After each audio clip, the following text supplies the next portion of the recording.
트럼프가 이번에 중동에 순방하면서 6천억 달러 메가 딜을 달성하고 왔습니다. 중국과 관세 협상 이후에 중동으로 바로 출발했죠. 예상을 뛰어넘는 성과들이 나왔습니다. 먼저 사우디 투자 포럼에 참석해가지고 850조 원 경제 협약을 체결했어요. 보통 중국 다음 규모가 유럽이기 때문에 그 이후에 중동 순방하는 게 우선인데 중국을 견제하겠다라는 목적이 있기 때문에 유럽을 패싱하고 바로 중동부터 갔어요. 특히 이번에 사우디와 투자 협약을 이끌어내는 게 좀 쉬웠던 이유가 뭐냐면 우선 사우디뿐만 아니라 중동 전체적으로 석유 투자에만 열을 올려왔고 거의 석유가 경제 전반이었잖아요. 그래서 그런 산업 구조를 재편하고 싶어 해서 AI 인프라 투자를 확대하고자 했는데 미국이 그 부분에 있어서 가장 우선하고 있는 곳이니 미국과 손을 잡고 싶었고 미국 입장에서도 주요 기업들의 기술 수출이 이뤄지고 미국 내 인프라 투자가 확대되다 보면 기술 패권을 가져갈 수 있는 거니까 양국의 이해관계가 일치했습니다. 그래서 투자 협약이 많이 쏟아져 나왔고요. 사우디가 미국에 준 선물은 이렇습니다. 우선 방산 분야에서 1420억 달러 규모의 판매 계약을 실시했고요. AI 쪽에서는 미국 내 AI 데이터 센터 그리고 에너지 인프라에 200억 달러 투자를 하기로 했습니다. 그리고 양국에 800억 달러 투자를 추가로 하기로 했고요. 또 미국 기업들이 뒤에도 제가 자세히 설명드리겠지만 사우디 내 주요 인프라 건립에 나서기로 해서 20억 달러 수출을 이뤄낼 거라고 예상을 하고요. 가스터빈도 142억 달러 규모 그리고 기타 보잉 항공기, 보건, 에너지, 에어로스페이스 등에서 246억 달러 투자를 이뤄냈습니다. 그래서 과거부터 사우디가 미국에 투자하고 있는 딜의 규모를 보면 매년 성장해오다가 바이든 때 최근 한 2년 정도 사이가 나빴어서 딜이 급격하게 줄어들긴 했는데 이걸 다시 원복시킨 거예요.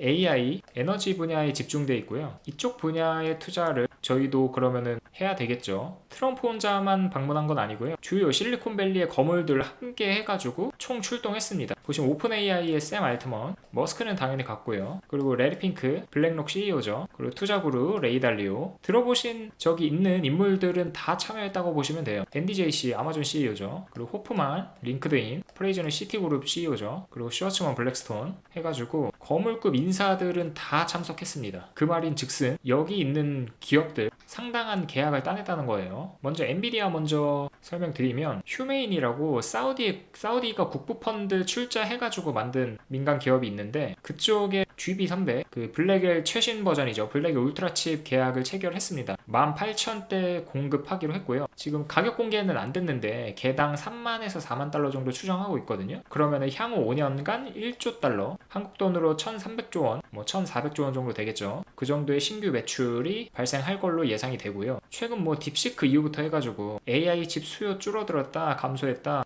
고점인 거 아니냐 그리고 마이크로소프트 구글 등등 해가지고 AI 투자 축소하는 걸 보면서 이제 정점을 찍은 거 아니냐라는 얘기들이 많이 나왔었는데 이를 통해 어느 정도 수요 둔화에 대한 우려를 해소했다고 보고요. 표정 푸근한 거 보이죠? 그리고 아랍에미리트에는 매년 최대 엔비디아 칩을 50만 개 공급하기로 했습니다. 그와 더불어 가장 큰 AI 캠퍼스 건립하기로 했고요. 25년부터 시행해서 27년 잘하면 2030년까지 예상을 하고 있는데 그 규모가 28조 원 규모거든요.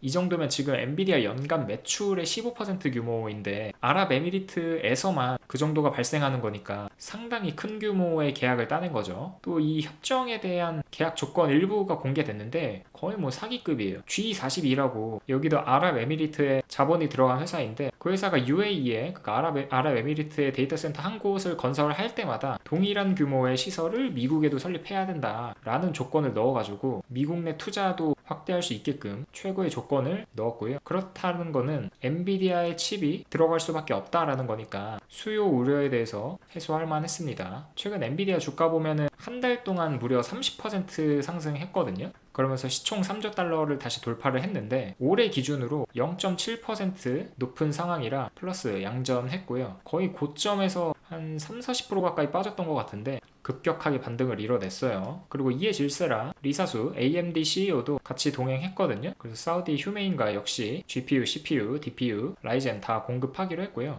5년간 10조 원 규모입니다. 엔비디아에 비하면은 약소한 수준의 계약 규모이긴 한데 전반적으로 AI 투자 확대가 계속해서 이루어지고 있고 국가급에서 투자를 하고 있는 거니까 지금 일부 기업 마이크로소프트 같은 그런 기업들이 임대 전환하면서 투자 축소로 보이는 그런 움직임에 영향이 많았던 시장을 분위기를 조금 바꿨다고 생각을 해요. 그래서 어쨌든 중동 쪽의 AI 인프라를 확대한다고 하고요. 테슬라도 엄청났습니다. 가서 이제 위성 인터넷 스타링크 통해서 제공한다고 했고, 로보택시도 시점은 모르겠는데 도입하겠다고 했고요. 옵티머스 로봇의 경제 생산성이 현재 10배 규모가 될 거라고 발표를 했거든요. 물론 이번에 사우디 가가지고 직접적인 계약을 따는 거는 없는데, 잠깐 영상 하나 보고 갈게요. 이게 테슬라 유튜브에 올라온 옵티머스 댄스 영상인데 관절이 살아있죠. 진짜 사람이 움직이는 것처럼 기술적으로 상당히 발전한 것을 보여주고 있는데,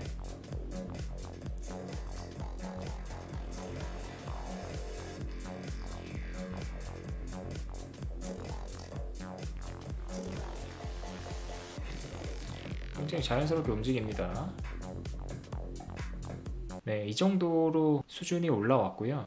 그래서 주가도 지금 한 350달러까지 상승을 했죠. 아무튼 테슬라도 보이지 않는 곳에서 엄청난 모습을 보여주고 있습니다. 다음은 카타르에서도 1.2조 달러 규모의 협약을 체결했는데, 트럼프 정권 내부의 인사들이 카타르랑 좀 연관돼 있는 사람들이 많아요. 지금 법무장관도 한때 로비스트로 활동을 했었고, 트럼프 차남도 이제 카타르 국영기업이랑 55억 달러 규모의 골프클럽 진행 중이고요. 트럼프 사위도 카타르 국부 펀드가 이 사위가 운영한 뉴욕 부동산 펀드에 거액으로 투자를 하는 등 카타르랑 관계가 좀 있는데, 뭐 그래서인지는 모르겠지만 어쨌든 2,500달러 규모의 계약을 체결했습니다. 보시면 보잉 같은 경우에는 역대급이거든요. 2천억 달러 상당의 항공기 수출 계약을 맺었는데, 보잉 역사상 최대 규모일 정도로 이미 카타르가 210대를 샀고 추가 수출 계약을 맺어가지고 보잉 역사상 최대 규모 계약을 체결하게 됐고요. 그 외에 이제 G 에어로스페이스에서는 엔진이랑 RTX 등 해가지고 960억 달러 수출 계약 체결했고, 그리고 맥더모트 같은 경우에 LNG 확장, 퀀티넘은 양자 컴퓨터 수출하면서 각각 1000억, 10억 달러 규모의 계약을 체결했습니다. 그러니까 지금 전반적으로 보면은 뭐 반도체, 그러니까 AI 칩이죠. 반도체, 그리고 항공, 방산, 테슬라까지 해가지고 AI 인프라랑 BAI 인프라 다 투자가 이루어졌거든요. 근데 규모로만 봤을 땐 AI 인프라가 훨씬 크니까 그쪽에 앞으로 좀 투자자들이 집중하지 않을까 싶고요.